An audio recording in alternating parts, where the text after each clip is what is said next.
Looking at today's lesson, right? Like I said, we're looking at the digestive system today. We need to understand this if we are going to talk about nutrients and, we need to be able to extract nutrients from food because unfortunately we can't just use food directly for energy. And this class is all about learning about energy. Uh, we want to be able to identify the organs in our digestive system today, explain the processes that certain materials are actually going to move through our digestive tract and how that actually works. We want to look at the anatomy of the stomach and and how the stomach has its roles in the realm of like digestion and absorption. We want to look at the anatomic characteristics of our small intestine and our large intestine, the hormones that we are using to kind of control all of this. We'll talk about some accessory organs like the pancreas and how it's used for digestive system, as well as the liver. Liver and pancreas, both very, very important. It's not mentioning the gallbladder here, but we'll talk about that today as well. The different regions of your large intestine, different regions of your small intestine, the significance of the large intestine in relation to absorption there. And then we will talk about the actual nutrients at the very end. So we will briefly introduce nutrition just at the very end of our lesson here.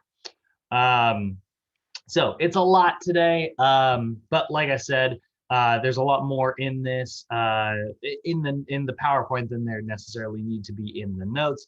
So this is meant to be sort of a talking point for all of us, and then also like sort of our lesson.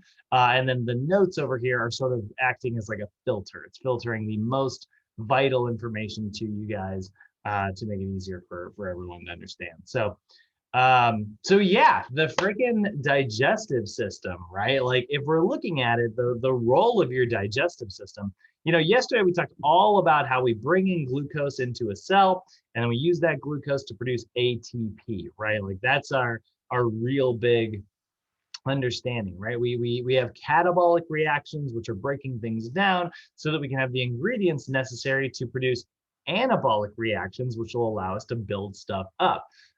Because our body needs to be able to, take like an individual, like let's say like a hamburger, right? Like a hamburger is a really good example of like, proteins, fats, and carbs, right? There's a lot of carbohydrates in the bun. There's a lot of proteins and fats in the meat and the cheese.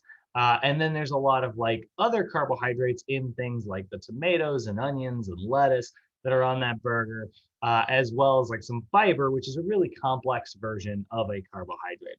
And so our body's going to take all of that and it's going to separate the carbohydrates over here. It's going to put the fats over there. It's going to put the proteins over there, vitamins down there, minerals over there. And once they're all sort of separated and broken down, now they can actually be absorbed into our bloodstream and our body can start metabolizing them anabolically to build up new tissues. Maybe the proteins go down to the quadriceps because you had leg day yesterday.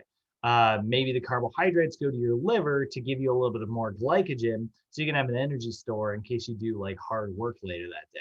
And the fats are going to be used to maybe make new hormones or new nervous system tissue, or really just your cells in general. Like fats are, every one of the cells inside of your body is surrounded in a layer of fat. That's what makes up the outside of our cells. So really freaking important, and then like the vitamins are going to be used to assist in certain physiologic functions. B vitamins, for instance, assist in metabolism. We talked about the Krebs cycle yesterday. You need B vitamins to be able to effectively do the Krebs cycle. And then you've got minerals, which are actually going to make up some of your body's structure. Like you've got iron in your blood, you got calcium in your bones. So all that's really, really important to make sure that we have those individual pieces. Well, if we were to just try to simply shove a burger from our digestive system into our bloodstream, it wouldn't be broken down enough, and it would honestly, probably cause an infection. We'd be in really big trouble. So one of the things that we need to talk about is how, and this is something that's not necessarily mentioned here, but like one of the reasons we have a digestive system is we are trying to get materials from the outside environment, that's like our entire world here that we're all kind of walking through every day, to our inside environment, which is actually inside your body. And here's what's kind of weird to understand about that. You are, and I am, essentially a human donut. And what I mean by that is like, we are trying to get stuff we are sort of separated into our inside and our outside, right? Like all my skin and my hair and like all this stuff that you see right here, this is all out in my outside environment, right? And I can't necessarily just absorb stuff directly through this outside environment and get it into my blood, which is my inside environment, right? That's where all of my physiologic processes take place. I can't necessarily just like take a hamburger and just kind of mash it through here. Some animals can, like particularly things like bacteria and protozoa, they can just kind of absorb things pretty passively. We unfortunately can't do that, right? We need to, get it to where it is actually small enough to be absorbed directly into our bloodstream. And that's what your digestive system's job is. So again, human donut analogy, right? You are technically, there is an uninterrupted tube that runs all the way from your mouth out the other end, right? And it's completely uninterrupted. Like you could technically run, snake something all the way through it. I mean, there's sphincters and valves and things like that that are somewhat like blockade, that would sort of like block that. But it is basically one big tube, and we call it your alimentary canal.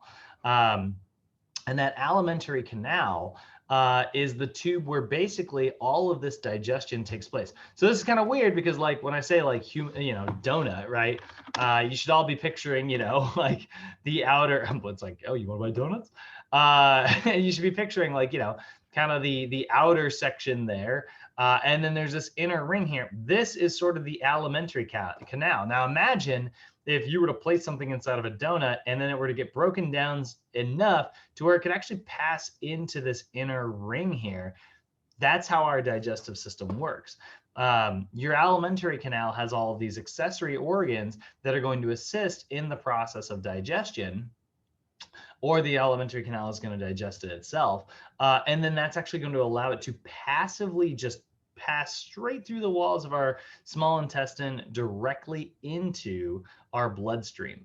So that's really what we're talking about when we talk about digestion. The whole goal here is to get something so microscopic and so small that it can literally just pass through the walls of your body into the inside parts of you, which is your blood, right? That's the systemic part of you. So that is sort of the overview of what we are going through today. So if we're talking about the alimentary canal, like I said, it's this big, long, uninterrupted tube. It goes from your mouth down your esophagus into your stomach, where food will sit for a little bit of while, and then it's going to pass into your small intestine, which is really long. Then it'll kind of make this lap around the outside in your large intestine, and then it's going to make it exit right out of the body. So if we think about the steps involved in digestion, we've first got ingestion, which is the beginning where, you're just going to put food into your mouth. You're going to start breaking it up. Then you're going to swallow, where your body will actually make all of these little tiny contractions and propel that food through your body. So we call that propulsion. You're going to have a little bit of mechanical processing that's going to take place like in your mouth and a little bit in your stomach. Mechanical processing, you can think of it as like, literally like mechanical stuff. It's like mashing up, like chewing is very mechanical, and you're breaking up food, like he said in the video, increasing surface area, making it smaller and smaller and smaller and smaller and smaller. That will also happen in your stomach just a little bit. There's some little folding actions that'll happen. But for the most part, you will experience chemical processing, which I don't know why is not mentioned here in the PowerPoint, but you'll actually have chemical processing as well. And so, after you're done with a little bit of mechanical processing, it'll propel down into your stomach, where you'll experience a little bit of chemical processing, which will further break that down until it's really microscopic. And that, like I said, is all of the process of digestion. Then your digestive system is going to secrete some materials to make that even easier to kind of pass through the body and, maybe neutralize anything that it needs to neutralize. Your body will absorb those nutrients as they pass directly into your bloodstream. And then we will excrete the waste products. So if we're talking about it and we kind of define our whole digestive system here, the digestive system is the system in the body responsible for mechanical and chemical breakdown of foods and the absorption of nutrients by the body's cells. So your body's job, when it comes to digestion is to break stuff down so small that it can pass and be absorbed into your bloodstream, right? So those are sort of the three, we look at the functions of the digestive system. In my opinion, you can kind of break it down into three, right? You have got ingestion, which is getting it into your body. Actually, we'll break it down into four, I guess. You've got ingestion, which is like getting it into your body.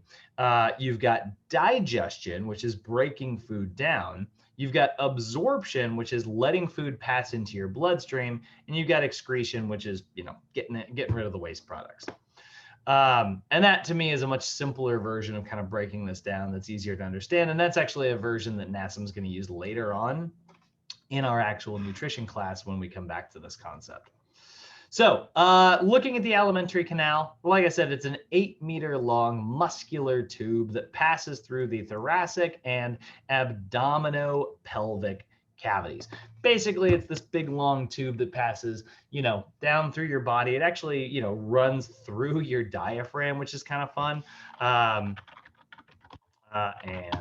alimentary canal. It's kind of interesting, your diaphragm, which is this muscle that allows you to actually breathe. Oh, come on, give me like a top-down version. Oh, give me like a good top-down version, internet. This is terrible.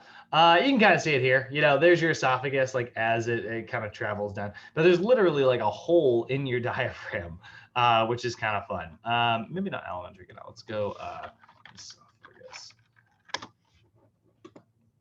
Yeah, there we go. Here's the top-down version. So you can see, like, it actually has like the little holes in it. One of them that travels, a hole that goes through it to make it easier for your lungs, and then one that travels through to make it easier for food. So that's kind of fun, right? It's going to travel all the way down. And like I said, it's about 8 meters long. It can be pretty freaking long there if you were to stretch it out end to end. And like I said, it has like, several functions related to digestion and several functions related to absorption. So this is kind of what it looks like if you were to kind of lay it out end to end. You can see here, this is the beginning of our mouth. You've got some salivary glands there that are going to, excrete things like salivary amylase, which is an enzyme that breaks down carbohydrates. And then that's going to travel through into your actual stomach, which is probably the one that we're all sort of familiar with. That's the one that, when you're sitting there and you haven't eaten in a while and you hear like, like that's your stomach, right? It is asking for food. Then that's going to pass into your small intestine. And you can see your small intestine is attached to your pancreas, which is going to help you further break down carbohydrates. Your liver and gallbladder here, which is going to help you break down fats. And now everything is broken down. And so you're just going to continue absorbing things through this entire small intestine. And so materials are simply going to be passively passing straight into your bloodstream, right? You've got carbohydrates in the form of like glucose that are passing directly into your bloodstream. You've got proteins, which are in the form of amino acids passing directly into your bloodstream. And you've got fats in the form of like lipids that are passing directly into your bloodstream.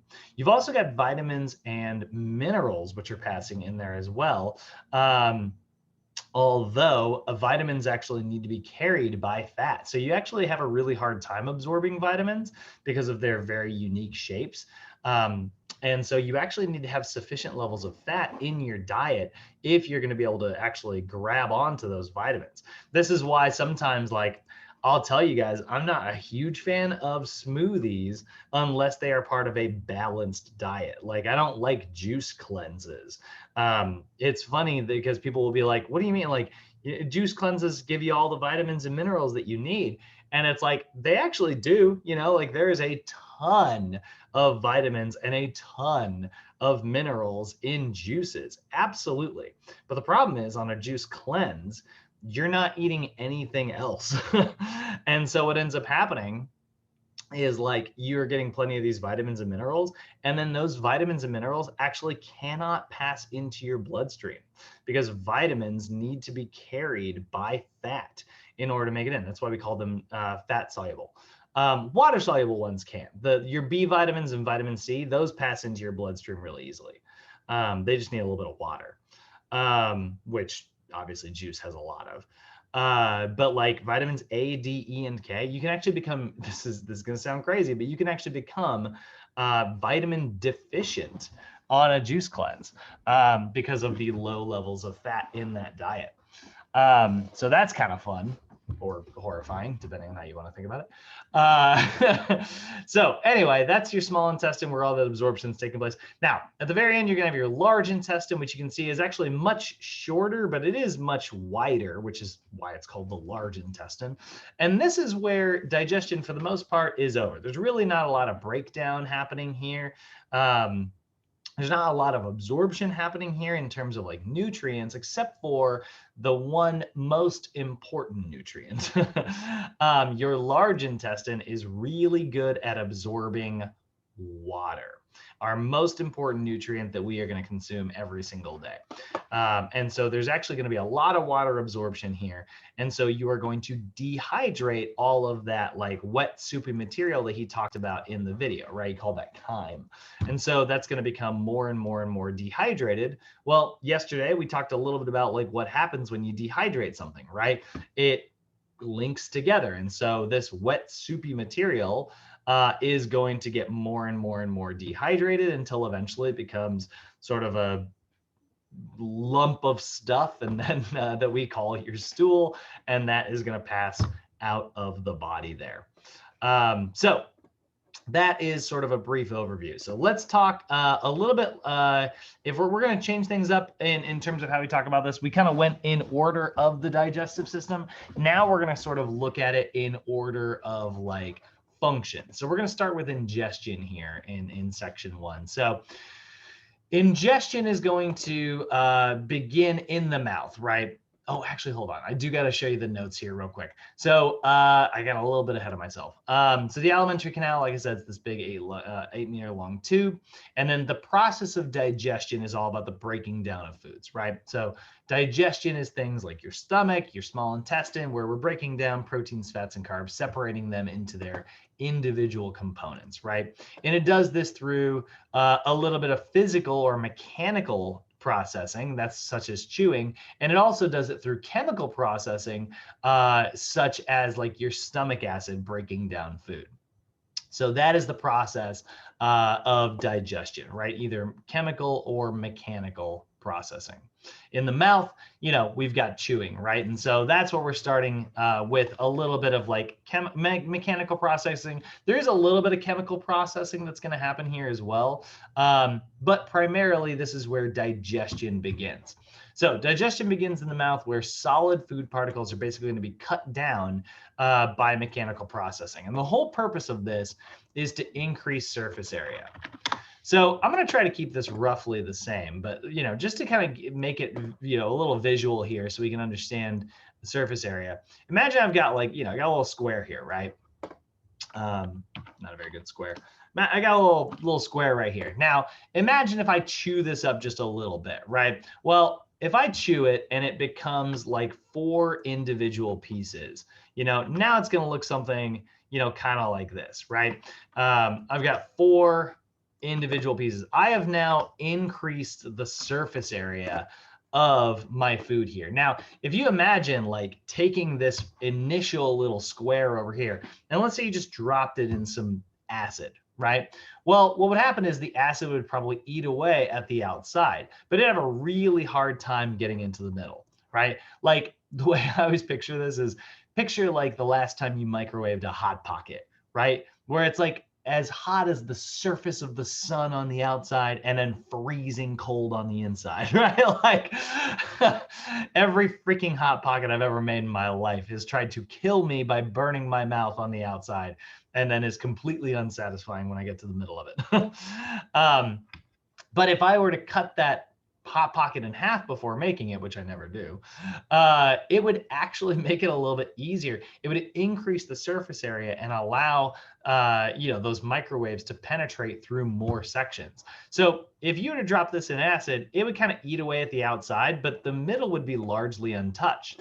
Now look at this. We have quadrupled the surface area just by making 2 cuts, right? Now this is going to get exposed on all sides. This is going to get exposed on all sides. And now imagine, like, we move even further forward, right? Imagine now we increase the surface area even more and make it look something, I'm not doing a great job here, but something more like this. Right now, I cut each of those 4 pieces into individual pieces, right? And now I've increased the surface area even more. Imagine how many little tiny pieces you have, by time you are done chewing something up, right? You've got thousands, if not hundreds of thousands of little tiny individual pieces, thanks to you just like breaking something in half all the time.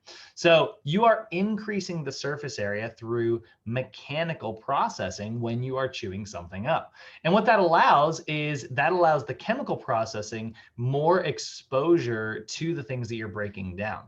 And this is where your saliva comes in. So talking about like chemical processing, your saliva, which is this material that is secreted by your salivary glands. You can see them here, right? You can see there's some in the sides of your cheek. If you guys have ever eaten something really sour and it kind of cramps up on the tops of your cheeks, that's your salivary glands going like, holy crap, that's a lot. That's a really sugary substance. And so it tries to excrete a whole bunch of saliva really quickly. And maybe it isn't able to necessarily keep up. You've also got some underneath right here, underneath the bottom of your mouth, right? So those are all of your salivary glands, right? And their job is to secrete saliva into your mouth to make it easier for mechanical processing to take place. If you've ever tried to eat something that's really dry and you're chewing it up and eventually just run out of spit and you're like, this is getting difficult, right? When I was in high school, we used to have a thing where we would challenge each other to try to eat like 6 crackers as fast as like under a minute. It's like you had 60 seconds to eat 6 crackers. And it's like, that seems so easy. 6 saltines. And we're like, that seems so easy. And it's like, by the time you get to the 4th one, you're like, there's just no liquid in your mouth. You're like, this is impossible. Or what is that, like, cinnamon challenge? You try to like put a here, well, that one's actually funny enough that we should look that up just for a very brief second. Tablespoon of cinnamon. Inevitably what happens, it's from Mythbusters. Okay, well, that's hilarious. It's just very dry. And so what ends up happening is, it basically comes spitting right back out. Also, it's cinnamon, so pretty strong flavor. And there it goes. So there's no way that's getting down, right? It's all powder. Poor Grant. So it's all powder, and it all comes shooting out there. That makes it difficult, but also cinnamon is pretty challenging. So your salivary amylase, this is actually controlled by your parasympathetic nervous system, which is kind of fun. That's an autonomic or automatic part of your nervous system. I don't know if you guys have even been experiencing this already, but the minute I started talking about like food, you might have experienced a little bit of like mouth watering. I want you guys close your eyes and imagine eating a slice of delicious, greasy, salty pizza, your favorite slice of pizza in the world. Imagine that right now. Chances are when I start, if you're actually imagining this, you might have started experiencing a little bit more saliva in your mouth. That is the automatic or autonomic part of your nervous system that's kind of conducting that. So even if you just start thinking about food, your body will start secreting saliva into your mouth. So saliva, this material that's secreted by your salivary glands, it's your spit. It has this really cool enzyme in it, right? That allows a little bit of chemical processing to actually start occurring in your mouth. And we call that salivary amylase, which is an enzyme. Remember, yesterday we talked about enzymes, right? Enzymes are these little proteins that kick off our chemical reactions. They sort of start chemical reactions. So, we also talked about hydrolysis yesterday, right? Hydrolysis is how water, which is most of what saliva is able to break down materials. Well, Now we've got water plus an enzyme, which really kicks off hydrolysis really fast. So carbohydrates start to break down really rapidly in your mouth, which is why your taste buds are really sensitive to sugar. Remember, sugar is like your body's favorite fuel source. So like one of the reasons why sugar is so addicting and why people like it so much is because like it breaks down really, really quickly. And then it's, sensed by your taste buds also really, really quickly. And then that tells your nervous system like, hey, we're getting this thing that makes us produce energy really, really well. And then your body's like, we're getting our favorite fuel source. Tell us to bring more of that in. And then that's where you go back for a second handful of, peanut butter M&Ms if you're me. So that's your salivary amylase, right? It is produced by the salivary glands, and it is able to break up complex carbohydrates into disaccharides. Now, we're labeling this as disaccharides. It's a double sugar molecule. So disaccharides are a simple version of sugar. Remember yesterday we talked about glucose? Right, glucose looks like this. It's this little molecule. This is the building block of a carbohydrate. Like all carbohydrates are really complex chains of just a whole bunch of this molecule attached together, like just a lot. If we look at like versus starches, if you look at like a carbohydrate here, this is a single sugar molecule. Well, if you link a whole bunch of those single sugar molecules together, you have a complex carb, right? And it'll look something a little bit more like this, right? Big complex chain. Well, in the middle, you've got what's called a disaccharide. Okay, and disaccharides are basically double sugar molecules, right? So here you can see I've got two sugar molecules attached together. This is called sucrose, AKA straight up table sugar, right? This is the stuff that you put in your tea. This is the stuff you put in your coffee, right? And this stuff right here is particularly bad for us because this is pretty darn simple, but it tastes really freaking sweet, which is why sugar is so gosh darn addicting and why so many people in this country have a problem with it. And basically, this is what happens when you take a single glucose molecule and attach it to a molecule of fructose, which is also a single sugar molecule, just in an ever so slightly different shape. Fructose you're going to find in fruits. Glucose is kind of just classic carbohydrates. But that double sugar molecule right there is going to taste really, really, really sweet. And that's why we call it a disaccharide. It's a double sugar molecule. So there's other versions out there as well of disaccharides. There's things like maltose and lactose. Lactose, by the way, not everybody can break that one down. Anybody in here lactose intolerant? Anybody on the call? Lactose? Yep. Lorianne? Yep. Yep. So it's interesting. A lot of people think of lactose intolerance as like an allergy, but it's actually not an allergy. Allergies are where your immune system basically is like, what is that? And then it goes on the attack. That's actually not the case with lactose intolerance. Lactose intolerance is actually just where your body is missing this one enzyme that is necessary to break down lactose into glucose. It can't break it up, so it stays a double sugar molecule. Well, double sugar molecules are too big. They can't fit into our bloodstream. So because they can't pass from that outside environment to the inside environment, it just stays unbroken down. And then once it passes into your large intestine gets this giant sugary meal, and all of your gut bacteria is like, this is awesome. And then your gut bacteria eats it all, and then that produces like a lot of like methanes and gas, and that's why you'll experience like a lot of bloating and gas and abdominal discomfort because it never got broken down. And so, it just has to pass sort of uninterrupted through your digestive system, which is not going to leave us feeling very comfortable. It's going to be very, very painful. And by the way, most people on this planet, I think it's like, I want to say it's like 60 or 70%. Most people are lactose intolerant. If you can drink milk, for the record, you are the mutant. I know it's not an exciting mutant power. We didn't get flight or teleportation or anything like that. But yeah, being able to process lactose is actually something that you know, sort of evolved over time. So, you know, it's a mutation. What percentage of the world is lactose intolerant? So not that common in the world. 68% of people.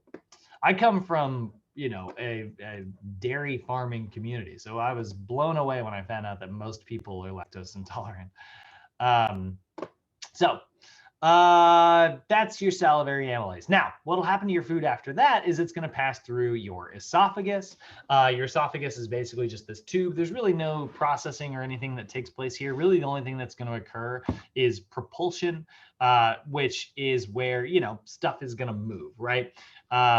So your esophagus is going to join up with your stomach. And now that food will be able to pass directly into your stomach, where now we are going to get a whole bunch of mechanical and chemical processing, but mostly chemical. By the way, that propulsion is referred to as peristalsis. Peristalsis are these little wave-like contractions that basically move food along the tube. So like, you know, food will be here and then it'll squeeze and then I'll move it over here and then it'll squeeze and it'll move it over here. And that's how food, you've probably felt this before if you've ever taken too large of a bite and you're like, oh God, you can kind of feel it traveling the whole way down. Don't do that. But that is, you're kind of feeling peristalsis. This is, for those of you who have been through our other anatomy classes, we've talked about the different types of muscle. You've got cardiac muscle in your heart, skeletal muscle, which is what we're most familiar with. That's the muscle that kind of moves our bones around. Well, we've also got smooth muscle, which is making up your organs. And so this can make contractions, but smooth muscle is not very strong. You know, you're not lifting any dumbbells with your esophagus. So those contractions can get a little uncomfortable if you take too large of a bite. I always think of peristalsis, by the way, as like, you know, when you're, you know, when you're at the very end of like a tube of toothpaste and you're like, come on, baby, I know you got one more brush in you. You do those little pinches to get all the toothpaste moved to the end of the tube. That's honestly kind of how peristalsis works. Now let's get into digestion. So like I said, digestion starts in the mouth, right? It starts with chewing. Right? We call that mastication if we're being real scientifically technical about that. That's why you've got these little muscles in your cheeks called your masseter. It's in charge of, you know, chewing. For those of you who also have been through our other classes, we've talked about the sternocleidomastoid, that neck muscle right here, goes up to the mastoid process, mastication, right? So, I poked my sternocleidomastoid too hard there. So it's going to break down foods. Mastication is the process of breaking food down. This is our mechanical processing, right? You have chewing, where you basically are mixing food with your saliva until it eventually becomes a lump of food that we give it a special name. We call it a bolus. And then we have the swallowing, and we have peristalsis, where it will be transported to your stomach. Now, your stomach is where we're going to begin chemical processing, right?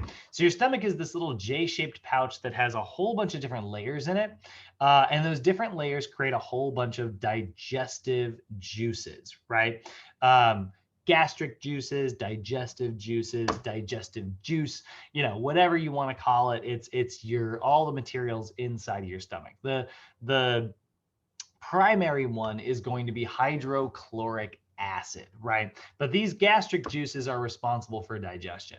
And so food is going to mix with your gastric juice, where proteins, a little bit of carbohydrates, and fats a little bit are going to get broken down. Primarily, this is where we're breaking down protein. This is one of the reasons why protein has a really long-lasting effect in terms of like making you feel full. You know, one of the tricks that we have as trainers to help our clients who are like dieting and struggling with like staying on a diet, one of our tricks that we have is where we are actually encouraging them to increase their protein intake, because that increasing of your protein intake makes it easier for you to stick to your diet. You know, it's hard to stick to your diet when you're hungry all day. Protein has a really high level of what we call satiety, or how satisfied you are. And so it leaves you feeling fuller for longer. And a big part of the reason for that is because protein sits in your stomach for a really long time, and it's very difficult to break down. Your stomach's really going to go at it for a while. So your body will go, oh, we're still working on our last meal, so no reason to make us hungry and feel, you know, like we need more food right now. Like I said, you're gonna have a whole bunch of materials in here, and it looks like this. Like, look at all the different layers you can see here, right? You got a layer going this way, and another layer going that way, and another one going that way. All these different layers are gonna create different materials inside of your stomach. Like I said, hydrochloric acid is gonna be one. Things like pepsin is gonna be another. Pepsin is this special material that helps you break down proteins. You'll remember yesterday when we were talking about dehydration synthesis, right? That is how, if we look at, dehydration synthesis, that is where we basically take the water out of something, and then that links those two materials together because they're attracted to each other, right? That is synthesizing things. That's how your body makes materials anabolically. Well, hydrolysis is how we digest things, right? We basically shove water molecules in between these two things. And hydrolysis happens pretty easily in carbohydrates, right? Which we're seeing a picture of here, right? These are little carbohydrates here. But if we look at like hydrolysis of proteins, proteins are a little bit more complicated, and they have a stronger bond that attaches them. The bond that holds proteins together is called a peptide bond. Okay, peptide bonds are basically, they're a little double bond. You can see, instead of just drawing one line, we sort of drew like a second line there. So what we need to do to be able to break these up is we need to have water for hydrolysis to be able to do it, right? H2O needs to be able to get in there and break these two things apart, right? Adds a little bit of oxygen and hydrogen over here, breaks up the bond, adds a little bit of hydrogen over here, breaks up the bond, right? So now this protein, which was 2 amino acids, is 2 individual amino acids. But it's hard. It's really difficult to do in a protein. So that's why we have our hydrochloric acid and pepsin. The acid is going to be a little bit more intense than the water, although there is some water in there. The pH is much higher. But you've also got this material, like I said, called pepsin. And so that's part of your gastric juice. Pepsin breaks the peptide bonds inside of proteins, right? So now here's the thing, that hydrochloric acid, like I said, or like he said in the video, it is actually so acidic that if you were to pour it onto your skin, it would start digesting you. It would literally give you a chemical burn. So that hydrochloric acid is an extremely acidic material that is responsible for breaking things down. So how the heck does it not digest your stomach itself? Which sometimes it feels like it's doing. When you're really hungry, you're like, oh, my stomach is eating itself, right? Like it kind of feels that way. Well, luckily, your stomach is also able to create this material called mucus. Some of those layers within the stomach are generating mucus, and mucus is actually what's going to neutralize your stomach acid. So if we look at like the pH scale, you've got your acids and you've got your bases, right? Which I am showing you backwards. Acids and bases. Acids are at the bottom, that's a low pH. Bases are at the top, that's a high pH. I know that's confusing because base is on top instead of at the bottom. Don't blame me, I didn't label them. But acids are very low on the pH scale, bases are very high. If your stomach acid is like a 1 on the pH scale, which is pretty darn acidic, well, then you need to be able to create mucus, which would be much higher on the pH scale, right? So we need to balance that out. If you look at the pH scale, your saliva is around a 7. That's pretty neutral on the pH scale, right? So your stomach acid is pretty much a 1. And then you've got things that are more alkaline or more base, like a 13 here. That's probably what your mucus is. I'm actually not 100% positive. I'm sure it has to be pretty even to it. So, it should be about a 13, or maybe it's even higher. I don't know. But that's sort of our pH scale there and how that works. Now, like I said, in your stomach, you have all, gastric juices, right? And so look at all these different enzymes that are here, right? The big one that we talk about the most often is going to be pepsin.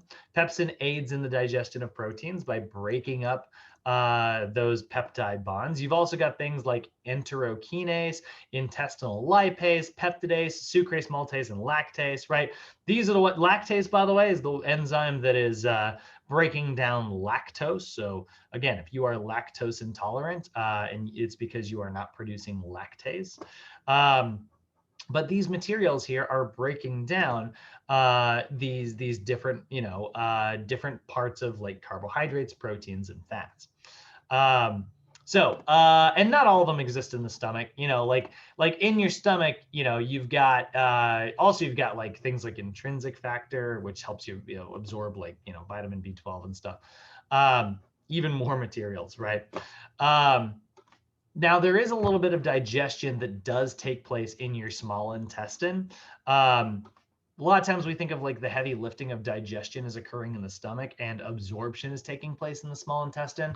That's a very easy way for us to label things. And honestly, that's how I still think of it in my brain as well. Like I'm like, your stomach is digesting, your small intestine is absorbing, your large intestine further absorbs and excretes, like that's kind of how I think of it in my brain. And that's good. It's a very simple, but fairly accurate way to think of things. But just for the record, we are more advanced than, we need to have a pretty advanced understanding of this stuff. There is some digestion, chemical processing that takes place in your small intestine as well.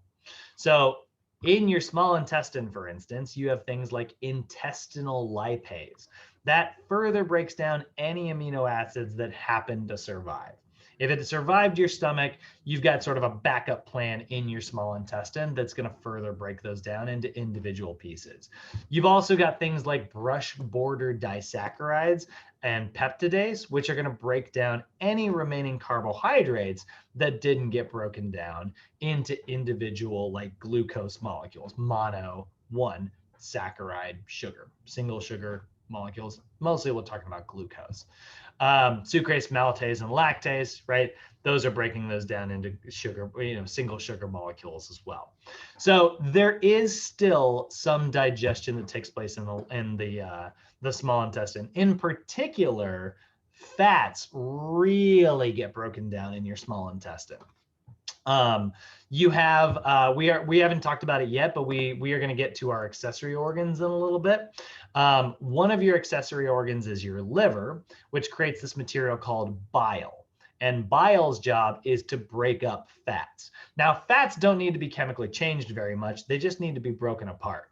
Like if we look at like, changing like a polysaccharide versus a monosaccharide, like this is a chemical change. We got to break all those like big complicated carbs up into individual ones, right? We look at like breaking like a protein versus an amino acid, we got to break all of those little individual proteins up into little tiny individual like pieces, right? Well, fats are the same way. If we look at like a fats versus lipids, if we look at the difference here, fats are nothing more than big chains of lipids that are all just kind of like stacked together. Actually, let's look at a triglyceride. That'll give me a better picture of what I'm looking for. Close. Yeah, here we go. So here's like an individual fat. Like this is a triglyceride. So 3 fats attached together, right? So what we need to do is we just kind of need to break these off. We just need to kind of like interrupt this chain. Well, that does not happen very easily in water, right? If we look at like oil in water, it'll look, you pour a bunch of oil in water, all the fats just kind of clump together, right? And none of the water really penetrates it, right? So that's why we have like our liver, it creates this material called bile. And bile is what allows us to actually break that up. If we look at like emulsifying fats, basically it takes a fat and breaks it up into little individual droplets, which can then pass into our into our bloodstream. So your liver creates it, it stores that, creates that bile, stores the bile inside of your gallbladder, and then it drops it into your small intestine. And that's all of digestion, right? That's where digestion is finished, right? So now we broke down proteins using hydrochloric acid and pepsin. We broke down carbs using some other enzymes as well as just simple hydrolysis. And we broke down fats using a little bit of hydrolysis with the assistance of bile, which allowed us to emulsify fats. We'll talk more about it here in just a second. I'll make that last one make a little bit more sense. But let's go ahead and, oh, actually, and I did want to show you one more thing really quick. I want to show you guys a gross video. This is going to be kind of fun. So let's show you hydrochloric acid here.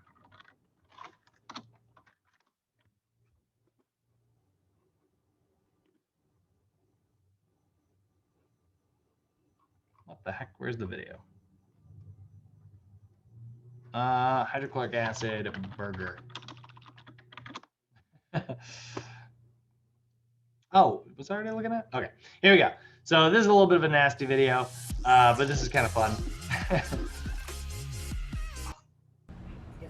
some fumes coming out of this.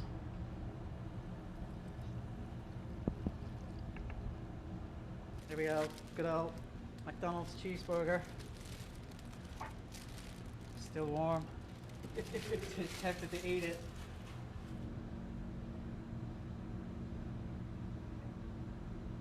Okay, so we're going to leave our burger to digest for a while in the acid. Come back later and see what's happened. Unlike most of the chemicals I talk about, I can be absolutely... You talk about how like this is the most looking science guy ever.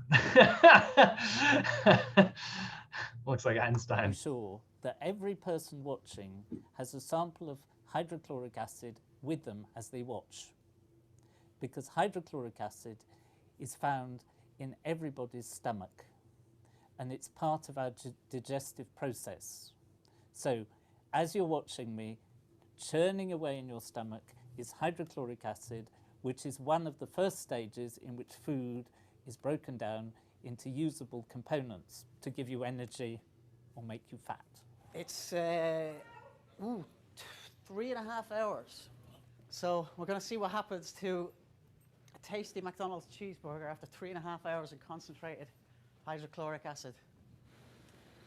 Okay. Ooh. Oh my God. I think it's absolutely disgusting.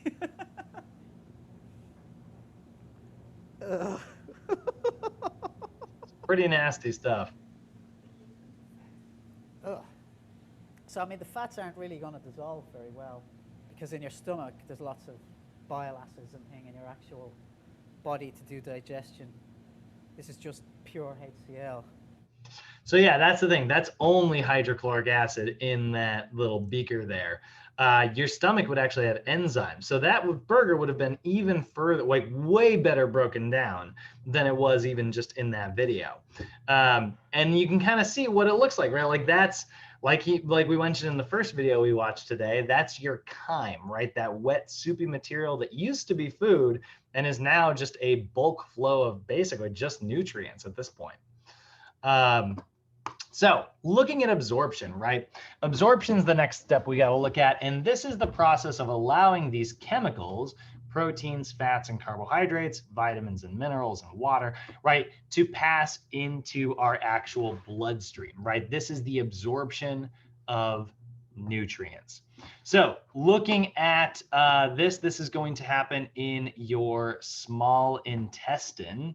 That's the main area where absorption really is going to sort of occur. Your small intestine, the primary site for absorption inside the body. Now, your small intestine has a couple different portions. The first part of it is going to be your duodenum or your duodenum. This is just as your stomach is attached to your small intestine. So if we look at the duodenum, right, it's basically this first little section as your stomach is attached, right? So your stomach comes down, and then this section right in here would be your duodenum, right? And so this is, again, like I said, like there's gonna be a little bit of like, processing that's still going to occur here, a little bit more digestion. Then you know, and yeah, it kind of looks like this, where you can see like, you know, thicker walls, which makes sense because there could be some like acids that are still needing to be like, you know, neutralized and stuff coming from there. We don't want to eat through that. Sometimes you can end up with, if that actually doesn't happen, if you don't have enough mucus to kind of neutralize that acid, and that acid travels into your duodenum, you can end up with an ulcer, where you basically have a hole in your duodenum, which can be very, very painful. Then it's going to move into what's called your jejunum. That's sort of the middle section where, again, a lot of like heavy processing and absorption occurs. And then finally, it'll move into your ileum, which is the final portion where even further absorption is going to occur. So the jejunum is doing a little bit of absorption, and the ileum is doing a lot of absorption. You don't have to have those memorized or anything. Like, you don't have to have that up in your brains. But on the inside of your small intestine, you are going to see all of these little tiny folds, right? So you have these what are called villi, your intestinal villi, which are these microscopic little projections from your small intestine, okay? So if you look at your small intestine, you'll notice it already has like a lot. It's already kind of just folded in its nature, right? Like you can see it's got all these like different little like folds around to it. Again, that's increasing like the amount of area that allows like food to be able to transport.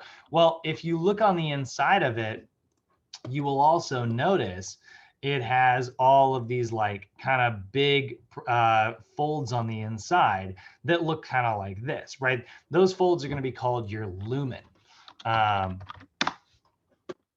And lumen are basically like, you know, little mountain peaks, right? And so it kind of goes like this on the inside of your small intestine. And then on each of those lumen are these little tiny other projections called your villi. And the villi are these little hairs that actually project from those little folds, right? And so you can see these big villi right here, right? And then what's crazy is you also have folds on those, which are called, well, I guess you have hairs on those, which are your microvilli. So you've got folds, then you got more folds on those folds, then you got hairs covering the folds. Pretty crazy, right? Like this gets really, really, really, really small, which makes sense because, you know, this is housing a lot of blood vessels, right? See, yeah, so there's like a lumen, right? And then you can see like this big lumen here, and then these little tiny like folds on top of the lumen. And then you can't really see it because you need to zoom in, but you have all these little hair-like projections, which would be your microvilli. So in our notes, right, you've got your intestinal villi, which are microscopic projections from the small intestine. Those villi are lined with blood vessels. This is where the passing of nutrients actually moves from the outside of your body. When it's sitting in your stomach, when it's sitting in your small intestine, food is technically not inside of you yet. It is still outside your body, right? But now those nutrients are actually passing through these walls and they are being absorbed by your actual bloodstream. We have broken these chemicals down so much, they are now so small, they can actually pass into your blood. And now proteins, fats, and carbs in the form of glucose, amino acids, and lipids are actually in your body, right? They're actually in your blood in your blood at this point. Now, on those intestinal villi, you also have microvilli, which are little hair-like projections. Their job is basically to move nutrients around. Like imagine you've got like some vitamin A sitting down here and it's not able to actually get into your bloodstream because maybe there's just, I don't know, maybe there's no vitamin A slots. Well, those hairs will just kind of, you know, kind of fold it and they'll kind of push it up, kind of like crowd surfing until eventually, you know, it gets sucked into a vitamin A-shaped hole. And that's how I kind of like to think of the digestive system. I always tell people to imagine, you know, when you go to a doctor's office and they have those little kids' toys, what's that? I don't know what to call this type of toy, but this one right here, where you got like all the shapes, you know, little like cube shapes and triangle shapes and funky little, you know, you're trying to get the right things in the right size slots, right? Well, that's kind of how your digestive system works. You have slots for vitamin A, B, C, D, E, and K. You got slots for glucose. You got slots for amino acids, you know? And that's why like things that are not food pretty much just pass straight through your digestive system. I don't know if anybody's ever seen their dog eat like, you know, part of their rope toy or whatever. It kind of comes out the other end looking pretty much the same. And that's because their digestive system was like, that's not an amino acid. That's not a carbohydrate. It's not a fat. And it's certainly not a vitamin or a mineral. I can't absorb that. And so it just passes straight through the body. You eat a Snickers wrapper, you're going to be able to read it as it comes out the other end. Sorry. So that is your small intestine in a nutshell. So intestinal villi and then little microvilli that live on that. Any questions on that so far, guys? How are y'all feeling? I know I'm kind of moving at a blistering pace today. I haven't really taken a moment to really see if anybody has any questions or comments. Paula, how you feeling? This is your second day. Thumbs up. I love it. You've mastered the thumbs up. I dig it. Thomas, you doing good? Yeah, thanks. Cool. All right, guys. All right. So now there are some, now as your small intestine becomes, it's going to be attached directly to your large intestine. And there will actually be like a little valve at the end there that's called your ileocecal sphincter. Good Lord, there's the actual picture of it. We don't want to see that. But basically, as your small intestine kind of loops around, eventually it will attach to your large intestine. And there's a little sphincter at the very end there that's kind of closed off that keeps any food that maybe isn't ready to pass into the large intestine yet from passing in there, right? And that's what all your sphincters are for. They're basically there to make sure that things that aren't supposed to pass through just yet don't, right?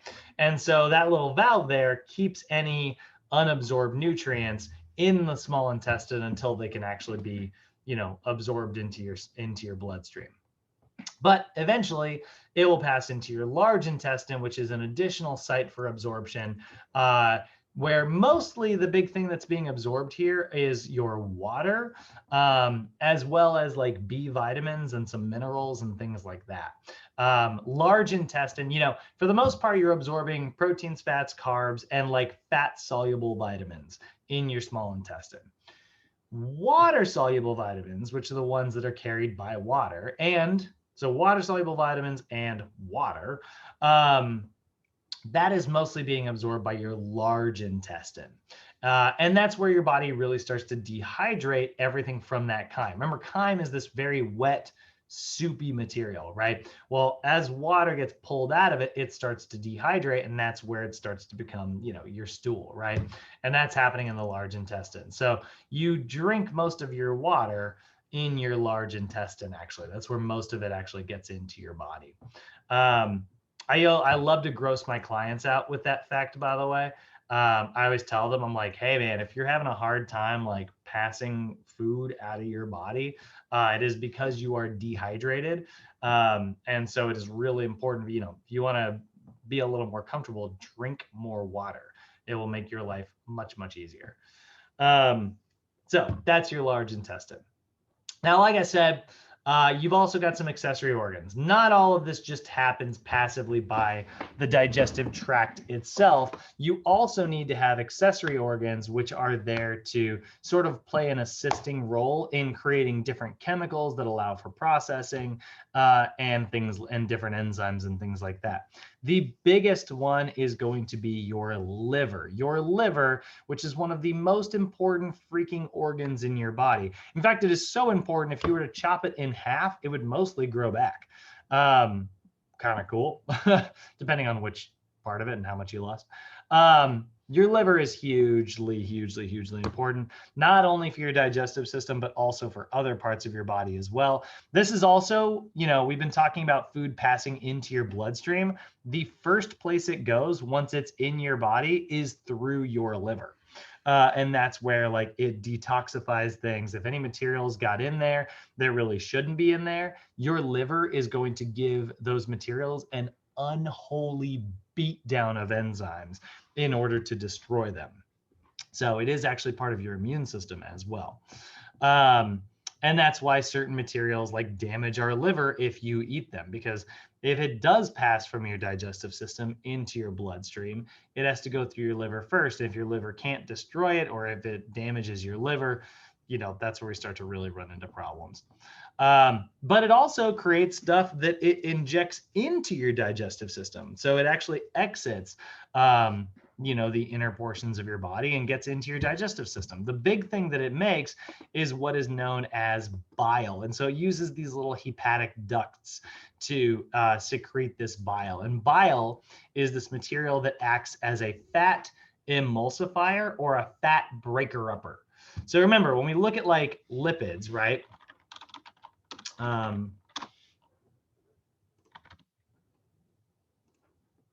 When you look at like lipids, they kind of look like this. Yeah, actually, you know what? That's what I'll do. I'll do a phospholipid.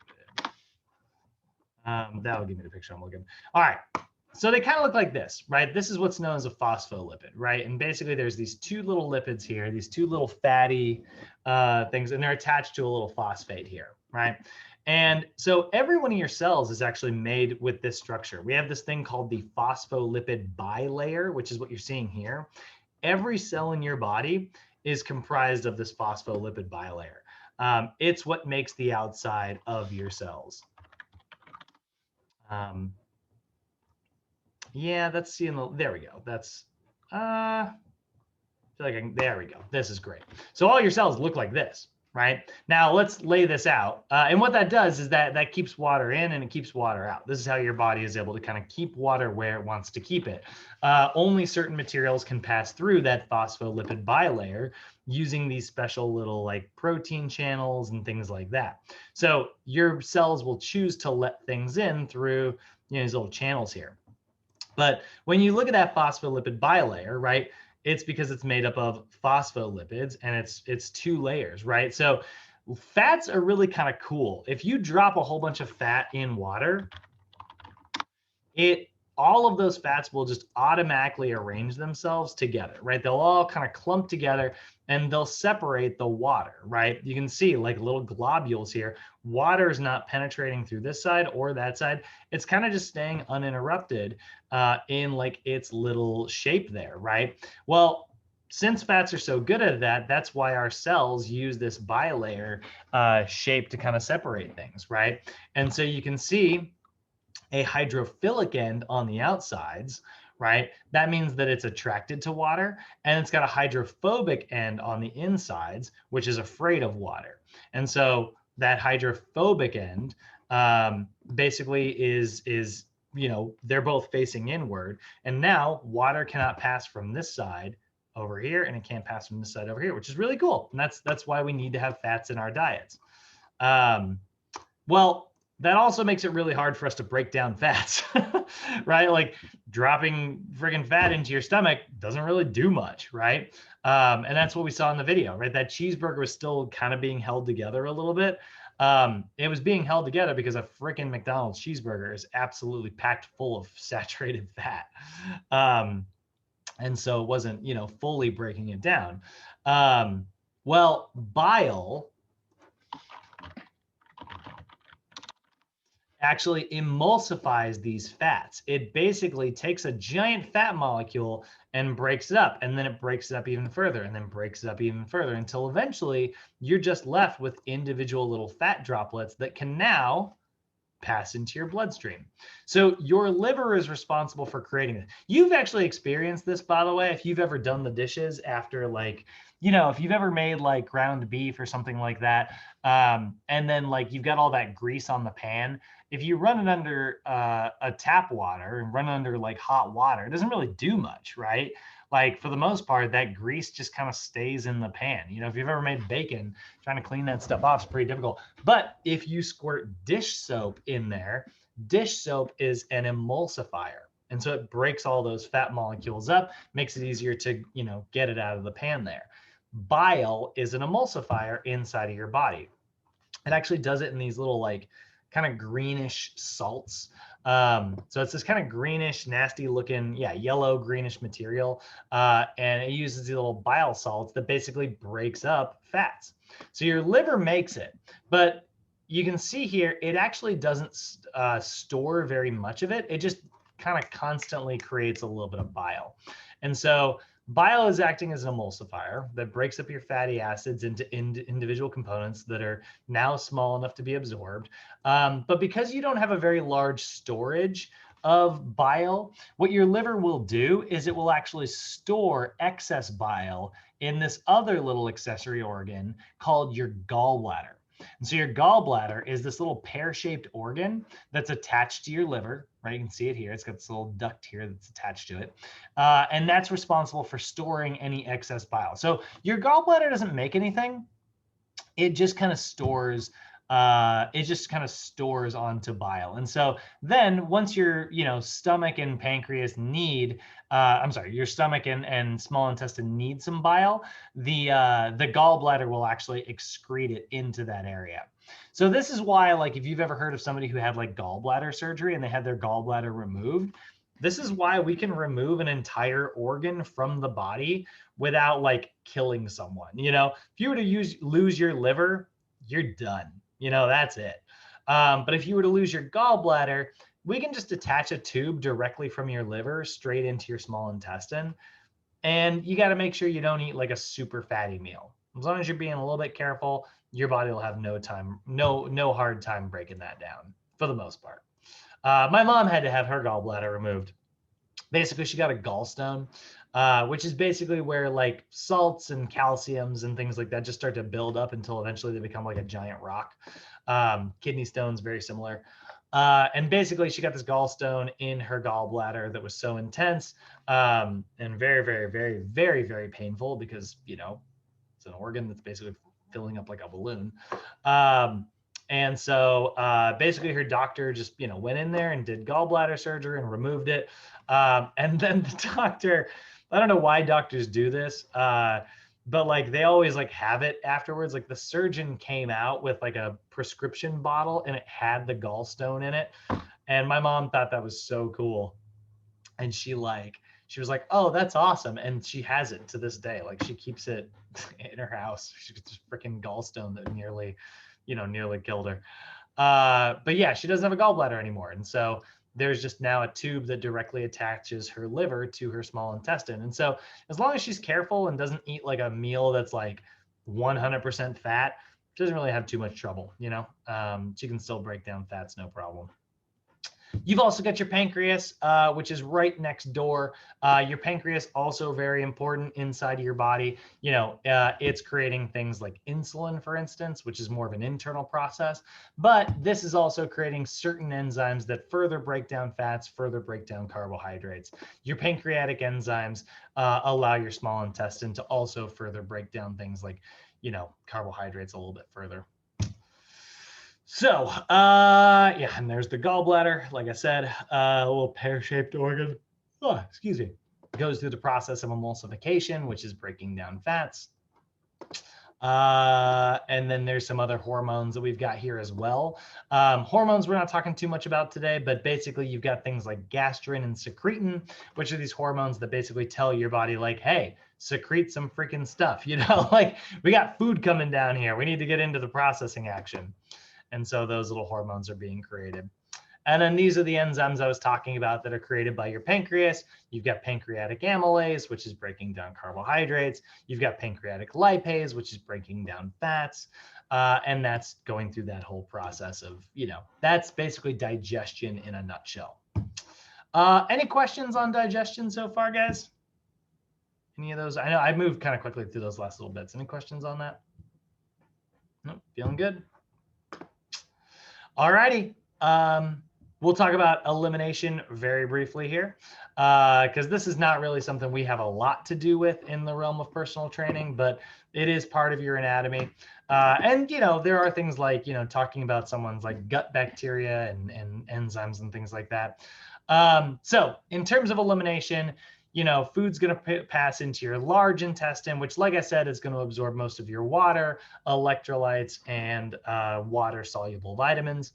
And then you're also going to get to the very end of your large intestine where you will get to the elimination part where you have like your colon, right? Your colon basically makes this really abrupt sort of S shape where it will basically move into like your rectum, and then that will, pass out of your body, and that will eliminate all of your waste products, right? And so kind of comes here, makes this big sharp turn right here, and then that's how you eliminate that out of your body.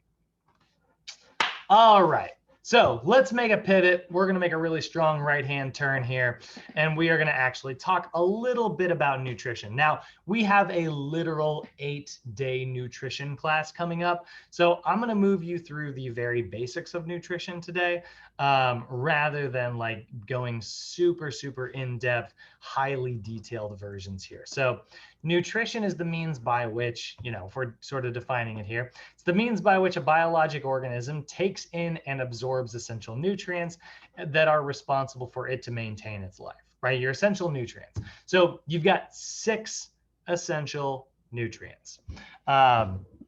Those are going to be your proteins, fat. I want to do this in the right order with my fingers here. Proteins, fats, and carbs, vitamins, minerals, and water, right? Those are your 6, okay? So nutrients, like I said, proteins, fats, carbs, vitamins, minerals, water. You need to have those in order to be able to maintain your body and, allow your body to maintain homeostasis, AKA keep itself alive. So we're going to divide these into 2 major categories. You've got your macronutrients. You've probably heard of these as your macros before. Macronutrients are nutrients that you need in large quantities. That's what macro means. Macro means big, right? So macronutrients are nutrients you need in very, very large quantities. And then you've got micronutrients, which are nutrients that you need in very, very small quantities, right? And then you got water, which I guess would be like a macronutrient because you need the most of that compared to anything. So macronutrients needed in very large amounts, right? Of these, you have got carbohydrates. Actually, hold on. Let me take a. Oh, really quickly, they're mentioning calories here. We're going to come back. Calories are at the very end. Interesting. Really quickly, calories are not a nutrient, just so we're aware. A calorie, not actually a nutrient. I know it's the thing that we talk a lot about when we're talking about like food and stuff, but calories are actually just how we measure how much energy is in food. So a calorie is like an inch or a mile or a minute or a second or an hour. It's a measurement tool, right? Like it's just how we kind of label things. And what a calorie is it's the amount of energy required to raise the temperature of 1 gram of water by 1 degree Celsius. So that's what's actually kind of funny here. So we're talking about 1 gram of water, which is, like a single drop of water. It's not very much water. So because of that, it's a very small unit. So it would be kind of hard for us to understand if we were to use like actually super accurate calories. So instead, we use something called the kilocalorie instead, which is basically 1,000 grams of water or 1 kilogram of water. So if you were to take like a hamburger, oh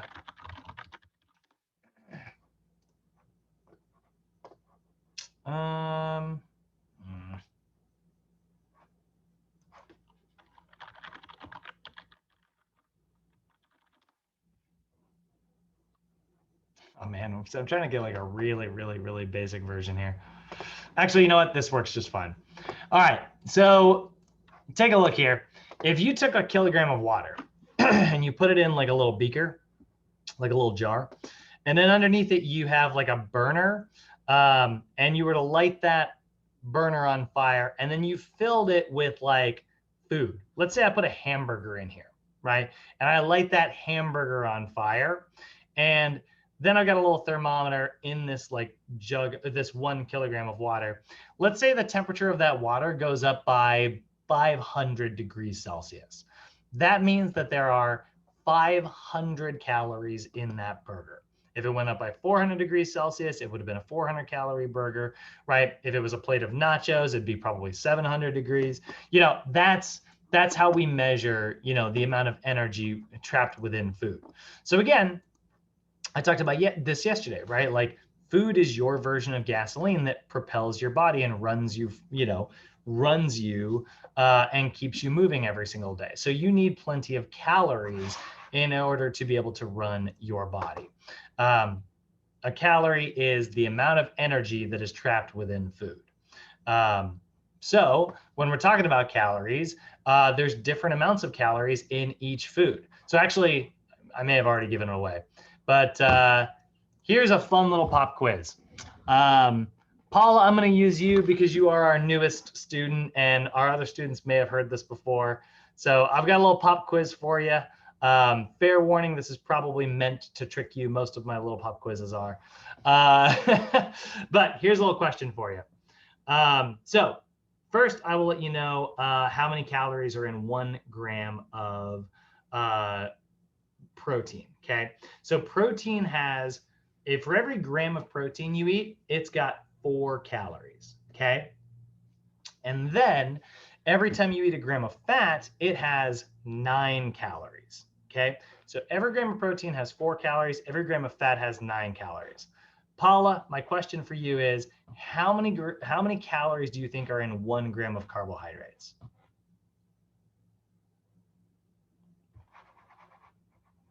And just so you know, you're still on mute.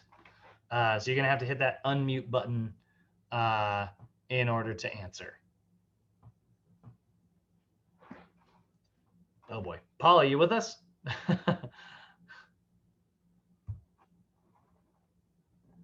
Uh-oh.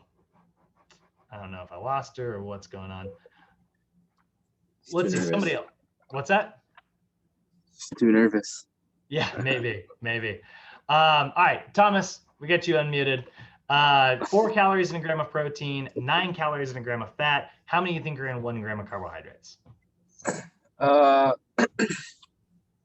I think it's really close to protein. Is it 4? Yeah. It is also 4. You nailed it. So this was meant to be sort of a trick question. A lot of people, we live in a world that has kind of villainized carbs. We've kind of turned carbs into the bad guy. So I'll hear people say like 20, because they think carbs make you fat. And it's like, here's what's funny. Carbs and proteins have the same calories in them. What makes us fat is like eating way too many of the wrong types of nutrients. We eat a lot of like energy dense food without eating very, nutrient dense food. So we get a lot of calories, but we don't get a lot of vitamins and minerals and, the nutrients that we need every day. So when we look at like how oxidation actually happens, you got about 4 calories worth of energy in carbohydrates, about 4 calories worth of energy in protein, and about 9 calories worth of energy in our fats. Okay, so carbohydrates are the first macronutrient we're going to talk about. I've already kind of talked about them a little bit, so this will sound pretty familiar. But basically, carbohydrates are complex chains of sugar molecules, right? Or monosaccharides. So when we look at like complex chains,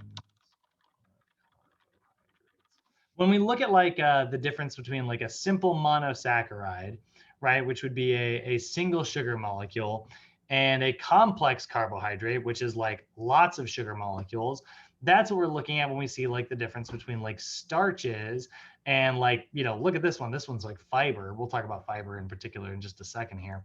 But that's what carbohydrates are, right? They're complex chains of sugars. So there's a couple different versions of them. You've got monosaccharides, which are single sugar molecules. The most common of which is going to be glucose. Okay, so if we look at glucose, again, it kind of looks like this, right? It's a single sugar molecule. But then we've also got like a bunch of glucose attached together. If we have 2 glucoses attached together, we're going to call that a disaccharide. That's a double sugar molecule. So if we look at a disaccharide, that is going to look like this. This glucose molecule attached to this fructose molecule. So that's going to be this double sugar, this is going to be called sucrose, right? So it looks, here's our different disaccharides here. There's sucrose, that's table sugar. There's lactose, that's found in milk. There's maltose, that's also found in milk. right? Then we have got polysaccharides. And polysaccharides, poly means many, so that's many sugar molecules. So polysaccharides are your starches, your glycogens, you know, complex chains of carbohydrates. Fiber is also a really good example. So here's an example of like a typical, like kind of classic starch. Notice how it's kind of chaotic looking, right? It's a bunch of different chains, but they're not really all that tightly packed together. This is pretty easy for us to break apart. But if you look at like fiber, let me see here. Yeah, if you look at like fiber, take a look at this. They're all like packed in really super straight lines. This is cellulose. This is what grass is made out of. This is the fibrous parts of like vegetables, the outer lining. You know, when you're eating broccoli and, you know, sometimes you get that little piece in your teeth that you just couldn't break down, right? That's what cellulose is. Cellulose is actually so complex that our digestive system can't break it down. It still doesn't have the tools necessary to break this down. It really doesn't make it happen.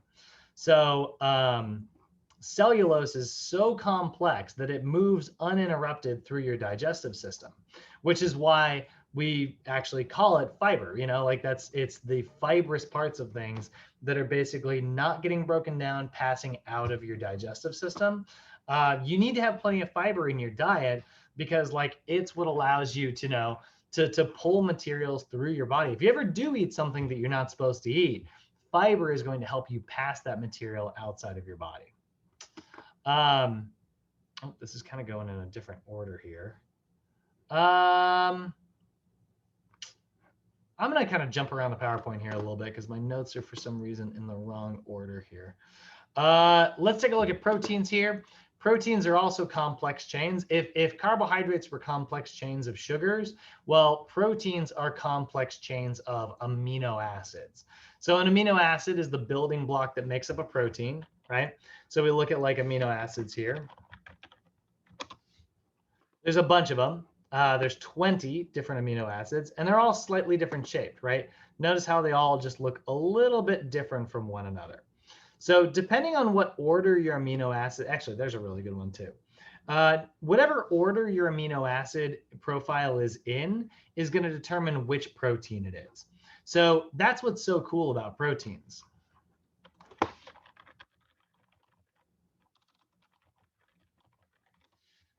Proteins are these big, long chains. And if it's in this order, you know, maybe this is like a molecule of like muscle. But if I were to just flip these two around, maybe that little tiny change makes, you know, a molecule of hair. Or if I flip it around again, maybe it makes a molecule of DNA or it makes an enzyme, right?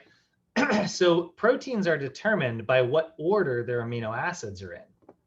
So that's what's kind of cool about those, right? So amino acids are the building blocks that make up your proteins. Now, there are different types of proteins that you are going to consume in your diet.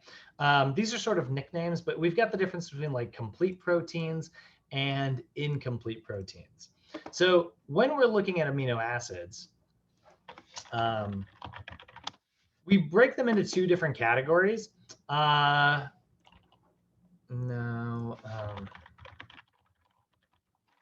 going to break them into essential versus non-essential, okay? And so if we look at this list here, you can see we've got a list of non-essential amino acids and a list of essential amino acids. Now, the reason we're calling them essential and non-essential is because it is either essential that you eat them or it's not that essential that you eat them, okay? So essential amino acids are amino acids you have to eat in your diet. You're not going to get them any other way. So if you didn't consume them in your diet, your body has no way of making them. Non-essential amino acids, if you miss one from your diet, if you didn't happen to get like adequate levels of a non-essential amino acid, your body will go, okay, like I'm missing, let's take a look at a list here. I'm missing some arginine, right? Or I'm missing some alanine. And so what it'll do is it'll go, all right, well, I ate plenty of methionine earlier. And so what it'll do is it'll break methionine down and turn it into alanine or arginine.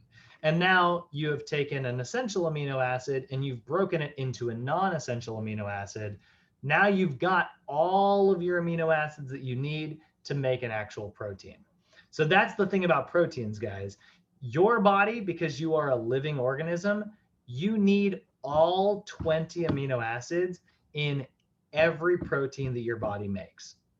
Now, plants don't. Plants can survive missing a few amino acids here, which is why we call certain foods complete and certain foods incomplete. Complete proteins are foods that have every amino acid in them. Incomplete proteins are missing one or more amino acids. So this is where, like, you know, if you're on like a carnivore or an omnivore diet where you're consuming meat is always going to be an example of a complete protein. Chicken, beef, fish, eggs, all of those, you know, milk, everything that came from an animal is a complete protein because their body assembled it and it used all 20 amino acids to do that. Plants will sometimes be incomplete proteins. So they'll have protein in them. You know, if you look at like a thing of broccoli or brown rice or beans, right? They all have proteins in them, but they are missing one or more of your essential amino acids. So that's the difference between complete and incomplete proteins. Now, here's the thing. Oh, and then sometimes you'll see partially complete proteins, which basically is a protein that has all the amino acids, but it doesn't have enough lysine to promote like muscular growth. Now, here's the thing. Do you have to eat meat in order to make sure you're getting enough amino acids? No, you can always do what's called a paired protein. You know, if you do a paired protein, where you're basically pairing two incomplete proteins together. Why am I not getting this? Complementary proteins. Okay, yeah, we'll see complementary proteins. So here's the thing: if you eat two incomplete proteins at the same time, they can complement each other. So like a grain like rice paired together with a legume like beans, if you eat beans and rice together, yeah, grains are missing some amino acids. Yeah, beans are missing some amino acids, but they complement each other and they fill in each other's gaps. So it is still possible. In fact, it's not even that hard if you are vegan to get plenty of amino acids in your diet. Grains plus seeds, beans plus seeds, grains plus legumes, all of those are going to fill those in. And if you're on a vegetarian diet, if you're adding dairy in there, which vegetarians do, not vegans, well, then you're definitely getting enough amino acids. So you just have to pair them together. You have to complement them to make sure you're getting a full amino acid profile. So it looks something kind of like this. All right, let's go back to fats here. So fats, like I said, they are complex chains of fatty acids. There's going to be three versions of these.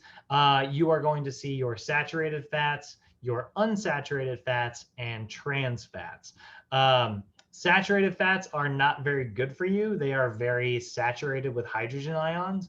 And so, you know, they're the fats that you see that are like solid at room temperature. If you look at like saturated versus unsaturated fat, you'll actually see like a slight difference here, literally visually. There we go. Well, I'm getting the oil part, but hold on. Yeah, there we go. So if you look at like, notice how if you look at this, your saturated fat are things like cheeses.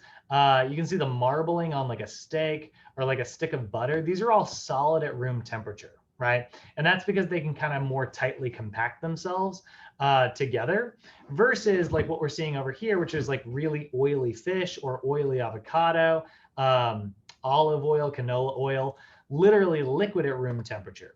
So saturated fats kind of look like this if you look at them under a microscope. They are these big straight lines, which means they can stack themselves and become a solid. But unsaturated fats have little kinks in them.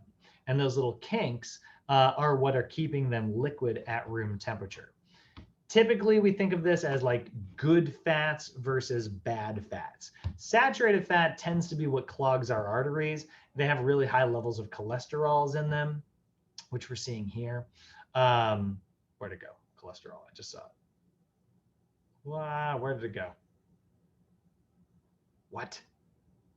Am I going crazy? There it is. There's cholesterol. Good Lord.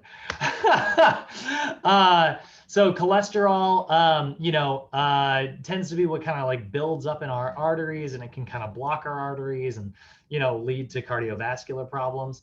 For the record, there's good cholesterol. We'll talk about that in later classes, but, that's typically associated with like saturated fats. Unsaturated fats have the really good cholesterols in them that I just talked about that kind of clean out your body. And are used to produce things like sex hormones and adrenal hormones and really good stuff, including your cell membranes. Remember earlier, I talked about how every cell in your body is made of fat material, right? So that's really important as well. So we like fats. We like fats in our diet. And saturated fat's okay to have in your diet. You just want to make sure it's about less than 10% of your calories. So less than 10% of your overall calories in your diet should come from saturated fat. Most of it should be, unsaturated. All right, so those are proteins, fats, and carbs. Let's look at our micronutrients here. We get vitamins and minerals. Vitamins are these organic compounds that are actually going to help regulate your metabolism. So micronutrients are nutrients needed in small quantities that either aid in metabolic processes, such as your vitamins, or give your body structure, like your minerals. Again, this goes in the wrong order. Freaking thing. All right. Let's do vitamins first. So vitamins are compounds that assist in metabolic processes, like I mentioned. They aid in the utilization of certain materials. There's going to be two different categories here, either fat soluble or water soluble. All that means is how you digest them. So fat soluble vitamins can't really pass into your bloodstream very easily. So they use the assistance of fat in order to be able to do that. So they grab onto a fat molecule and they kind of hitch a ride, and then they get into your bloodstream. This is going to be vitamins A, D, E, and K. And they do really good things for your body. Your vitamin D is really good for your skin and also allowing you to use calcium more effectively. Vitamin E is really good, also for your skin, actually. And A acts as like an antioxidant. Vitamin A allows, is really important in like the production of things like carotenoids, which allow your vision to do what it's supposed to do. Vitamin K is used by your immune system and blood clotting. Really important stuff here. And then you've got all your water soluble vitamins. This is your entire B complex. You have got vitamins B1 through 12. Okay. And all of those B vitamins are aiding in like metabolism. The citric acid cycle needs B vitamins in order to occur. And then you've also got vitamin C, which is very important for your immune system, as well as acting as an antioxidant. So really important to have plenty of vitamins in your diet. And then we've also got minerals. Minerals are giving your body like structure, right? These are inorganic elements. They're also aiding in your metabolism, but they also give your body structure. Two major categories here.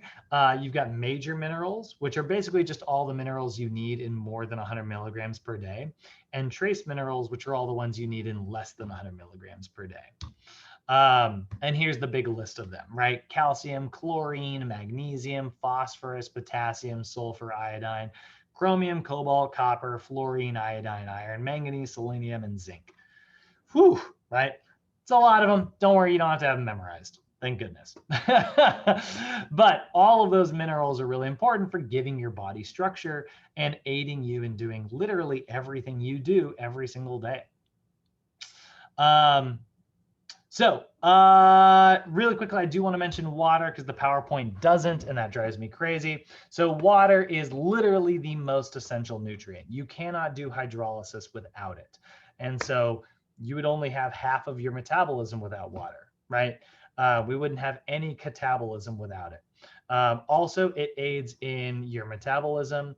It aids in your immune system by allowing materials to flow around the body. Could not be more important. It also regulates your temperature and your pH.